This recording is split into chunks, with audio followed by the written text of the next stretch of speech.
দৃষ্টি প্রতিবন্ধী কিংবা অন্ধত্ব বাধা হতে পারেনি দৈনন্দিন কাজকর্মে। অন্ধ হয়েও ৩০ বছর ধরে দোকানদারি করেই সংসার চালাচ্ছেন মানিকগঞ্জ সদর উপজেলার মোহাম্মদ আলী আকবর। মাত্র ৩ বছর বয়সে দৃষ্টিশক্তি হারান। ১৯৯৪ সাল থেকেই ছোট্ট একটি দোকানই তার সংসার চালানোর একমাত্র অবলম্বন। কিন্তু বর্তমানে দ্রব্যমূল্যের ঊর্ধ্বগতির বাজারে সংসার নিয়ে ভীষণ বেকায়দায় এই মানুষটি। প্রতিনিধি আফ্রিদি আহমেদের পাঠানো তথ্য ও ছবিতে ডেস্ক রিপোর্ট। তুমুল আত্মবিশ্বাস আর দৃঢ় মনোবলের কাছে বাধা হতে পারেনি অন্ধত্ব। বর্তমান সমাজে যেখানে পুরোপুরি সুস্থ অনেক মানুষই ভিক্ষাবৃত্তিতে ঝুঁকছে, সেখানে অনন্য নজির সৃষ্টি করেছেন মানিকগঞ্জ সদরের মোহাম্মদ আলী আকবর। দৃষ্টি প্রতিবন্ধী হয়েও কাজ করে সংসার চালাচ্ছেন ৩০ বছর ধরে।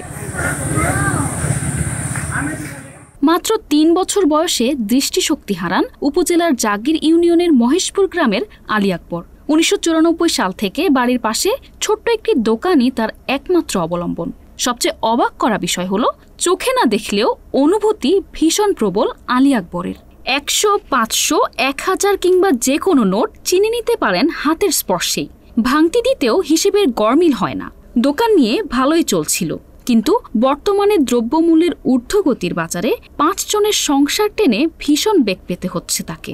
মানুষের কাছে হাত পাইটা খাওয়া না, এটা আমার ভালো লাগলো না। এই জন্য যে আমি নিজের পায়ে দাঁড়িয়ে ২টা ১০টা আমি একটু চলা কষ্ট, তারপরে চলা আল্লাহ জন্য চলে আমার কাছে ভালো।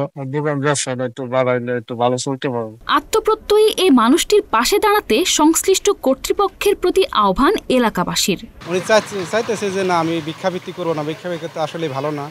উনি চায় যে আমি নিজে থেকে কিছু করি, নিজে থেকে কিছু করা যায়, আত্মতৃপ্তি থাকে, নিজের একটা আত্মতৃপ্তি থাকে। যতটুকু পারে উনি করে, কিন্তু কখনো কারো সাহায্য নেয় নাই। আজ পর্যন্ত কারো পায়েও নাই, চেষ্টা করছে কিন্তু কখনো কারো সাহায্য পায় নাই। এদিকে আলী আকবরকে সহায়তার আশ্বাস দিলেন উপজেলা সমাজসেবা কর্মকর্তা। প্রতিবন্ধী ব্যক্তিদের জন্য সুদমুক্ত ক্ষুদ্র ঋণ আমাদের একটি সুযোগ সুবিধা রয়েছে। তো তিনি যদি আমাদের উপজেলা অফিসে যোগাযোগ করেন, তাহলে আমরা তাকে এই প্রকল্পের অন্তর্ভুক্ত করে নিব এবং সেই সাথে আমাদের কিছু আর্থিক সুযোগ সুবিধা আছে, আমরা চেষ্টা করব তাকে সেই সুবিধাগুলো দেওয়ার। কেবল আশ্বাস নয়, দৃষ্টি প্রতিবন্ধী আলী আকবরের পাশে দাঁড়াবে সংশ্লিষ্ট কর্তৃপক্ষ, এমন প্রত্যাশা স্থানীয়দের। SA. Hafsa, channel S news desk.